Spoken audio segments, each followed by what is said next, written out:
Hi, I hope everybody's having a great week so far. Last week I had a contest, so make sure that if you have not entered that contest, that you go back to last week's post on my website at divineencouragement.com and you enter so that you can get a chance to win. This is the book that was on the contest, Hope Prevails. So this is a great book for you if you or someone you know is struggling with depression. This is a fantastic read. So be sure that you take advantage of that so that even if you're not the one that you would think of for this book, that you have an opportunity to share it with someone who could use it.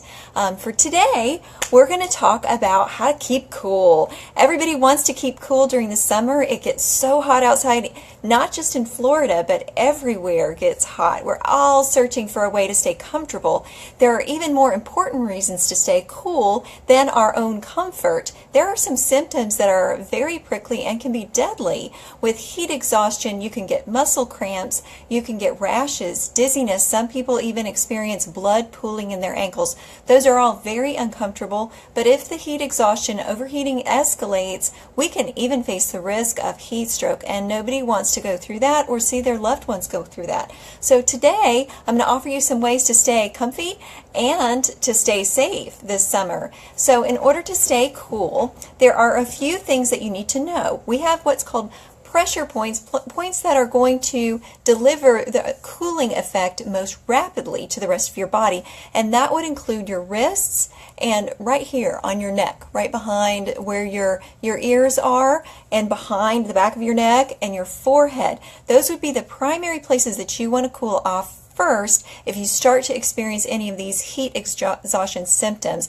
I used to get overheated very easily, so if I find that my vision is starting to tunnel and collapse on me, the immediate thing that I would want to do is get something icy or cold and apply it to my wrists, and that'll help me come back from nearly passing out from being hot. I have passed out several times in the past from getting overheated. So I'm sharing this with you because it's something that has happened to me.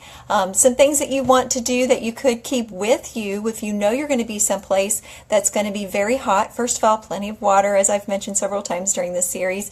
But also you can bring some things that add more than just water to your refreshment. You can mix up your water choices if you're someone who doesn't like plain water. You can add cucumber, and I know that sounds very strange, but if you've never tried cucumber infused water, it is so incredibly refreshing. There's just this wonderful, sweet, crisp smell and taste to the water.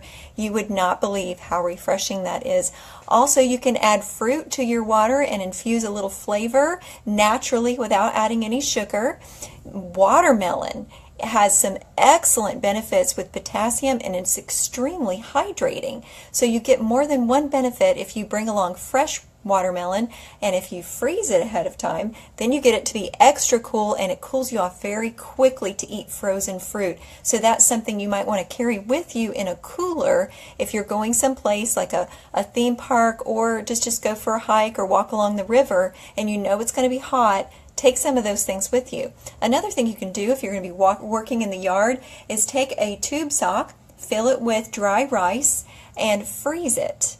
And if the tube sock will get cool and the rice inside it will hold the cool air inside there, so you put that right around the back of your neck, and that'll keep you nice and cool. You could also freeze a cloth and put it behind your neck, and that'll help. You can wrap that frozen cloth around the frozen ice pack and double the benefit. So those are some things you can do. Sometimes people will get some things that they can put around their wrists, even a hair scrunchie. If you wet it and put it in the freezer, then you can put that hair scrunchie around your wrists, and you'll have something icy around your wrists the whole time that you're outside until the ice melts, and that'll keep you cool for a couple of hours. Another thing that you need to know is after a couple of hours of being out and heavily perspiring, water is not going to be enough. So if you're going to be out for 4 hours in the heat, then you need to take along some sports drinks. Be careful which sports drinks you choose. You don't want to get sports drinks that are too sugary, because sugar will make you thirstier. A lot of people go out and they think, oh, I'm just going to get a Coke, or I'm just going to get this particular brand of sports beverage, and that should be great. And they find that all those sugary drinks make them get dehydrated faster because the sugar dehydrates them and they start to get thirsty. Particularly if you happen to be diabetic, you have to be careful about things like that, but all of us do when it's hot outside. So add some electrolyte enhancing drinks, but watch the sugar. Frozen peas can work really well if you just need something really quick to apply to your body when you're coming in from out of the yard. Put those frozen peas right there on your wrists. You might not, if you let the peas melt, want to use those peas later. Same goes for the rice. Don't dump the rice out and use it after you've sweat all over your sock full of rice. That would be kind of nasty. You can run a drinking fountain if you're over at a theme park or someplace where you're out in public and you don't have any of that stuff with you. Go to the nearest watering station or water fountain and you can get a little bit cooler water and run it over your wrists, and that'll help you.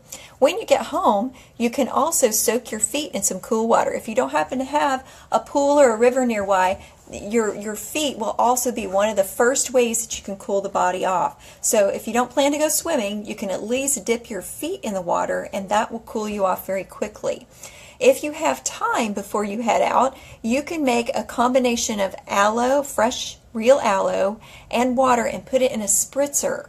And carry that with you and spritz your body with aloe. The aloe will soak down into your skin and it will cool your body off faster than water by itself in a spritzer. So that's another great tip. If you are looking for things to do outside this summer that'll keep you cool, you can choose to go to a higher elevation, visit some mountains if you have any nearby, tour the nearest caverns. Caverns are a great place to go visit in the summer. So if you're still looking for some place to go on vacation this summer, find a place that's got mountains and caverns, and that should keep you nice and cool.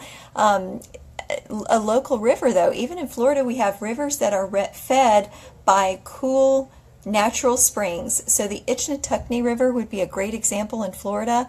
That water is cold year-round. So you can go tubing on the Itchnatucknee River in the middle of summer in Florida and keep very cool on that outing. So that's something that you could do. You could also do some indoor activities. A movie is a great thing to do in the summertime and stay in the air conditioning.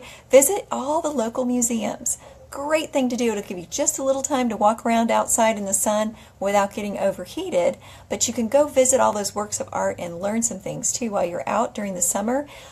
You can also choose to throw clay. Sculpting clay, believe it or not, because that clay is so cool, that can actually help by working that clay with your hands cool you off. So that's a great thing that you could invest in this summer, learning something new that'll keep you cool.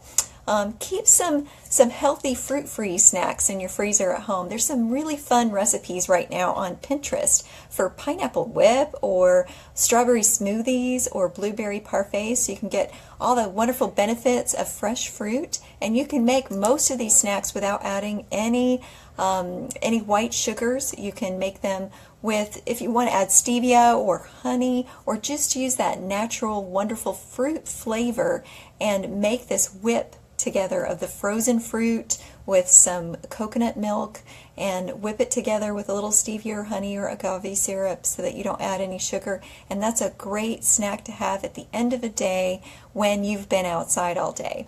So what are your favorite things to do to stay cool in the summer? If you have any, go to my website or add your comments here and share with us what your favorite ways to stay cool are. I look forward to hearing from you, and I look forward to seeing your comments on the website. And don't forget to enter the giveaway for the book Hope Prevails. Somebody's got to win, so I can't wait to give that away at the end of the month. Have a great week. Bye-bye.